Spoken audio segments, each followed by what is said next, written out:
నిరుపేదల కళ సాకారం చేసే దిశగా అప్పటి కేసీఆర్ ప్రభుత్వం డబుల్ బెడ్రూమ్ల పేరుతో ఇళ్లను నిర్మాణాలు చేపట్టింది. అయితే ఉమ్మడి ఖమ్మం జిల్లాలో ఉన్న 10 నియోజకవర్గాల్లో నియోజకవర్గానికి 2000 చొప్పున ఇళ్లను జిఎస్ఎల్ మెడికల్ ఇన్స్టిట్యూషన్స్ మరియు కిమ్యూ ఇంటర్నేషనల్ యూనివర్సిటీ భాగస్వామ్యంతో ఇండియన్ అలైన్డ్ ఎంబీబీఎస్ కోర్స్ అడ్మిషన్లు అందిస్తోంది నియో.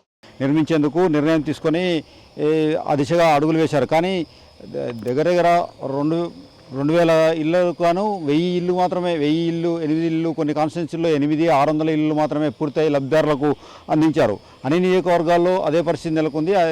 అప్పటి ప్రభుత్వం నిర్మించిన ఇల్లు సగమే, బిల్లులు మంజూరు కాక గుత్తేదారులు సగంలోనే వాటిని నిలిపివేశారు. దీంతో ఆ ఇళ్ళన్నీ శిథిలావస్థకు చేరి కంప చెట్లు అసాంఘిక కార్యకలాపాలకు అడ్డాలుగా మారాయి. అన్ని నియోజకవర్గాల్లో అదే పరిస్థితి ఉంది. కొత్తగూడెం నియోజకవర్గంలో 3000 ఇళ్ళు మంజూరు చేయగా అందులో సగం కూడా గ్రౌండింగ్ కాలేదు. ఆ గ్రౌండింగ్ అయిన వాటిలో కొన్నింటిని లబ్ధిదారులకు అందించారు తప్ప మిగతా అన్ని గుత్తేదారు సగంలోనే వదిలేసి వెళ్ళిపోవడంతో వాటిని ఆ శిథిలావస్థకు చేరి కంప చెట్లు మొలుస్తూ అసాంఘిక కార్యకలాపాలకు అడ్డాలుగా మారాయి.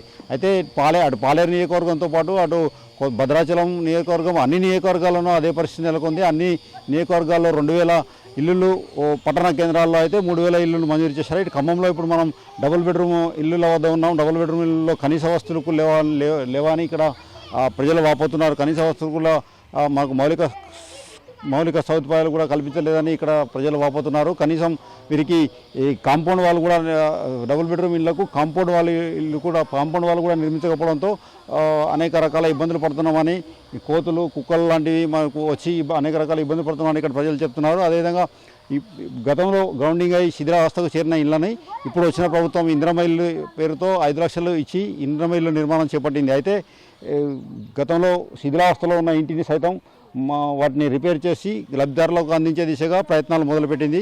గత జూన్ 2నే ఈ ప్రయత్నాలు మొదలుపెట్టింది. ఆగస్టు 15 లోపు వీటిని అన్నింటినీ సేకరించి వీటిని శిథిలావస్థలో ఉన్న వాటిని ఎంత పూర్తి అవుతాయి, ఎంత అమౌంట్ అయితే ఇంకా పూర్తి అవుతాయనే దాని మీద అంత అమౌంట్ని వారికి ఇచ్చి లబ్ధిదారులకు అందించే దిశగా ఇప్పుడు ప్రభుత్వం, కాంగ్రెస్ ప్రభుత్వం ప్రయత్నాలు ముమ్మరం చేసింది. అయితే ఈ శిథిలావస్థలో ఉన్న వాటిని గతంలో కాంగ్రెస్ ప్రభుత్వం వచ్చిన వెంటనే వాటిని చేస్తే బాగుండేదని, శిథిలావస్థకు చేరాయని, ఇప్పుడు శిథిలావస్థకు చేరిన వాటికి ఎక్కువ అమౌంట్ మనం చేసి మనం రిపేర్ చేసుకోవాల్సిన పరిస్థితి ఏర్పడుతుందని ప్రజలు పలువురు చెప్తున్నారు. అదేవిధంగా శిథిలావస్థలో ఉన్న వాటిని ఇప్పుడు పూర్తి చేయాలంటే అనేక నిధులు అవుతాయని ఇప్పుడు కాంగ్రెస్ గవర్నమెంట్ అప్పుడే చేస్తుంటే బాగుండేదని 2.5 సంవత్సరాలు తాత్సారం చేసి ఇప్పుడు వీటిని శిథిలావస్థకు చేరిన వాటిని మంజూరు చేసి లబ్ధిదారులకు అందించే దిశగా అడుగులు వేయడం కొంచెం తాత్సారం జరిగిందని, తాత్సారం జరగడంతో ఈ శిథిలావస్థకు చేరిన ఇళ్ళని రిపేర్ చేయాలంటే అధిక నిధులు కావాల్సి వస్తుందని ప్రజలు వాపోతున్నారు.